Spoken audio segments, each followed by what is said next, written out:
Robert Sherman is in Kyiv for us. Good morning to you. How are Ukrainians, Robert, reacting to today's meeting, and what are their expectations?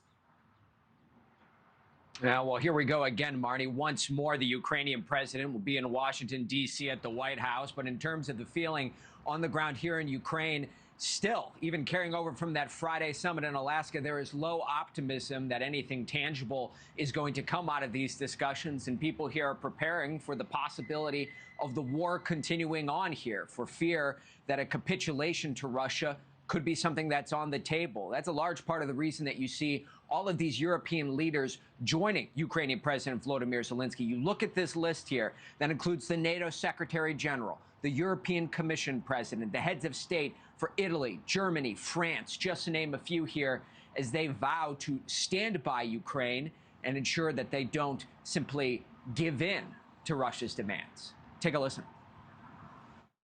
Ukraine must be able to uphold its sovereignty and its territorial integrity.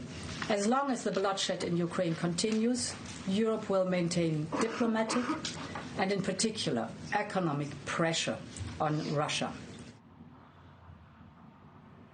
That is a corollary that you see between both the Ukrainians and the Europeans. If Russia does not comply, up the pressure is their call there. What we have seen in the last 24 hours is Russia, in turn, attempting to keep the pressure on the Ukrainians. Strikes carried out on Kharkiv, on Sumy, on Odessa overnight. At least 10 people killed across the country.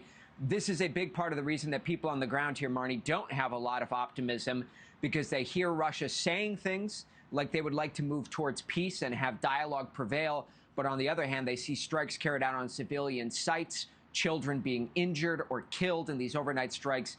They don't take Russia at their word heading into today's talks. Marnie. And you heard Secretary of State Marco Rubio, Robert, talk about concessions from both sides. Heading into today's talks, what are the big things Ukraine is looking for from the U.S. and its allies?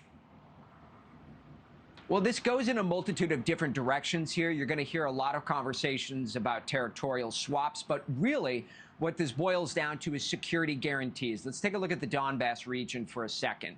This is the region that, when we spoke with Ukrainian President Volodymyr Zelenskyy, obviously Russia wants. The Ukrainians don't have an interest in giving up. Here's the big element of all of this, Marnie. The Ukrainians believe that if they pull back from Donetsk, Luhansk regions, that they'll be giving up strategic territories, some of the heights in which their troops are entrenched in, that if they give those up, this will give Russia an opportunity to launch a new invasion of Ukraine after President Trump leaves office. That is the big concern that Ukrainians have, is that if they give in to Russia's demands, they will be setting the table for a third iteration of this war in the future.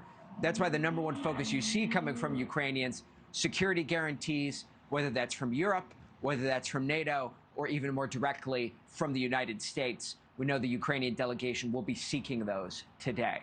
Marnie. All right, Robert Sherman in Kyiv, thank you. Thank you for watching. Subscribe below and download our NewsNation app right now on your phone, and you will get fact-based, unbiased news for all Americans.